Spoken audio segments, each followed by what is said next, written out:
a high, rocky shore of the Lake of Lucerne opposite Schwytz.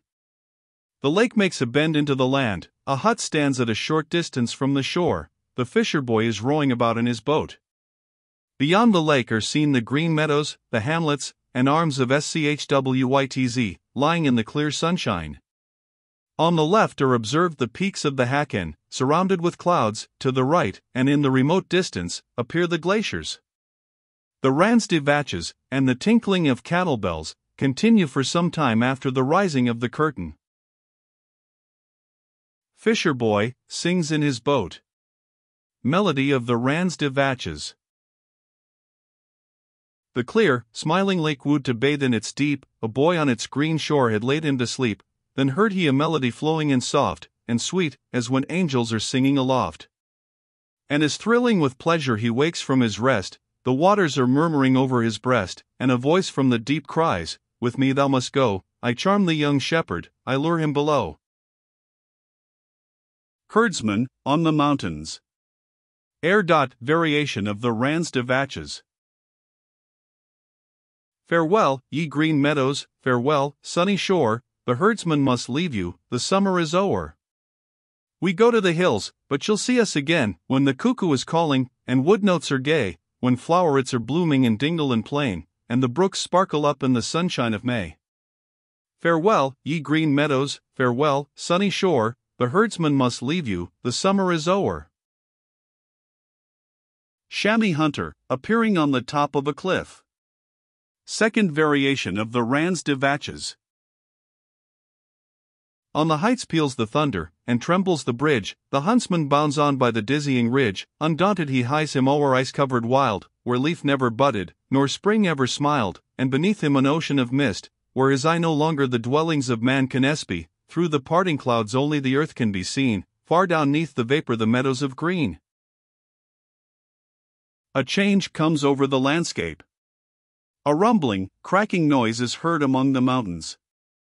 Shadows of clouds sweep across the scene. Ruodi, the fisherman, comes out of his cottage. Werni, the huntsman, descends from the rocks. Quoni, the shepherd, enters, with a milk pail on his shoulders, followed by Serpi, his assistant. Ruodi. Bestir thee, Jenny, haul the boat on shore. The grizzly Vale King one comes, the glaciers moan, the lofty Mitenstein too draws on his hood, and from the storm-cleft chilly blows the wind, the storm will burst before we are prepared. Quoni.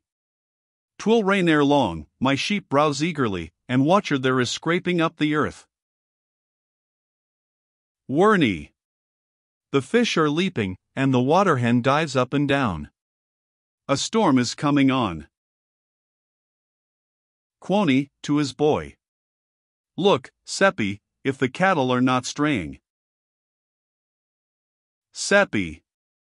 There goes brown Liesel, I can hear her bells. Quoni. Then all are safe, she ever ranges farthest. Ruodi. You've a fine yoke of bells there, master herdsman. Werni. And likely cattle, too. Are they your own? Quoni. I'm not so rich. They are the noble lords of a Tinghouse, and trusted to my care. Ruodi. How gracefully yon heifer bears her ribbon. Quoni. Aye, well she knows she's leader of the herd, and, take it from her, she'd refuse to feed. Ruodi. You're joking now. A beast devoid of reason. Werni. That's easy said. But beasts have reason too, and that we know, we men that hunt the chamois. They never turn to feed as sagacious creatures. Till they have placed a sentinel ahead, who pricks his ears whenever we approach, and gives alarm with clear and piercing pipe. Ruodi, to the shepherd. Are you for home? Quoni. The Alp is grazed quite bare. Werni. A safe return, my friend. Quoni. The same to you? Men come not always back from tracks like yours. Ru Odi. But who comes here, running at topmost speed? Werni. I know the man, 'tis Baumgart of Alzelen. Conrad Baumgarten, rushing in breathless. For God's sake, ferryman, your boat. Ru Odi. How now? Why all this haste? Baumgarten. Cast off. My life's at stake. Set me across. Quoni. Why, what's the matter, friend? Werni. Who are pursuing you? First tell us that. Baumgarten, to the fisherman. Quick, quick, even now they're close upon my heels. The Viceroy's horsemen are in hot pursuit. I'm a lost man should they lay hands upon me. Ru Odi. Why are the troopers in pursuit of you? Baumgarten. First save my life and then I'll tell you all. Werni. There's blood upon your garments, how is this? Baumgarten. The imperial seneschal, who dwelt at Rossburg. Quoni. How? What? The wolf shot?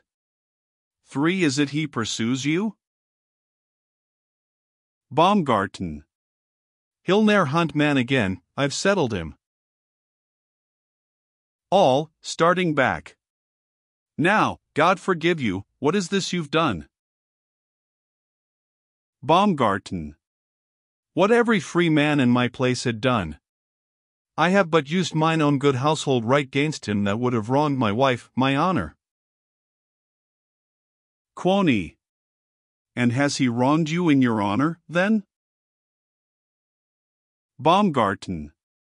That he did not fulfill his foul desire is due to God and to my trusty axe. Werni. You've cleft his skull, then, have you, with your axe? Quoni. Oh, tell us all. You've time enough, before the boat can be unfastened from its moorings. Baumgarten. When I was in the forest, felling timber, my wife came running out in mortal fear. The seneschal, she said, was in my house, had ordered her to get a bath prepared, and thereupon had taken unseemly freedoms, from which she rid herself and flew to me. Armed as I was I sought him, and my axe has given his bath a bloody benediction. Werni. And you did well, no man can blame the deed. Quoni. The tyrant. Now he has his just reward. We men of Unterwald have owed it long. Baumgarten. The deed got wind, and now they're in pursuit. Heavens! Whilst we speak, the time is flying fast. It begins to thunder. Quoni. Quick, ferrymen, and set the good man over. Ru Odi. Impossible. A storm is close at hand, wait till it pass. You must. Baumgarten. Almighty heavens! I cannot wait, the least delay is death. Quoni, to the fisherman. Push out. God with you. We should help our neighbors, the like misfortune may betide us all. Thunder and the roaring of the wind. Ru Odi. The south wind's up. For see how the lake is rising. I cannot steer against both storm and wave. Baumgarten, clasping him by the knees. God so help you, as now you pity me. Werni. His life's at stake. Have pity on him, man. Quony. He is a father, has a wife and children. Repeated peals of thunder. Ru odi. What? And have I not, then, a life to lose, a wife and child at home as well as he? See, how the breakers foam, and toss, and whirl, and the lake eddies up from all its depths. Right gladly would I save the worthy man, but 'tis impossible, as you must see. Baumgarten, still kneeling. Then must I fall into the tyrant's hands, and with the port of safety close in sight. Yonder it lies. My eyes can measure it, my very voice can echo to its shores. There is the boat to carry me across, yet must I lie here helpless and forlorn. Quony. Look! Who comes here? Ru odi. 'Tis Tell, brave Tell, of Berglund. 5. Enter Tell, with a crossbow. Tell. Who is the man that here implores for aid? Quony. He is from Alzalan, and to guard his honor from touch of foulest shame, has slain the wolf-shot. The imperial seneschal, who dwelt at Rossburg. The viceroy's troopers are upon his heels. He begs the boatman here to take him over, but he, in terror of the storm, refuses. Ru odi. Well, there is Tell can steer as well as I. He'll be my judge, if it be possible. Violent peals of thunder, the lake becomes more tempestuous. Am I to plunge into the jaws of hell? I should be mad to dare the desperate act. Tell. The brave man thinks upon himself the last. Put trust in God, and help him in his need. Ru odi. Safe in the port, 'tis easy to advise. There is the boat, and there the lake. Try you. Tell. The lake may pity, but the viceroy will not. Come, venture, man. Shepherd and huntsman. Oh, save him. Save him. Save him. Ru odi. Though 'twere my brother, or my darling child, I would not go. It is St. Simon's Day, the lake is up, and calling for its victim. Tell. Naught's to be done with idle talking here. Time presses on, the man must be assisted. Say, boatman, will you venture? Ru odi. No, not I. Tell. In God's name, then, give me the boat. I will with my poor strength, see what is to be done. Quony. Ha, noble Tell. Werney. That's like a gallant huntsman. Baumgarten. You are my angel, my preserver, Tell. Tell. I may preserve you from the viceroy's power, but from the tempest's rage another must. Yet you had better fall into God's hands, than into those of men. To the herdsman. Herdsman, do thou console my wife, should aught of ill befall me. I do but what I may not leave undone. He leaps into the boat. Quony, to the fisherman. A pretty man to be a boatman, truly. What Tell could risk you dared not venture on. Ru odi.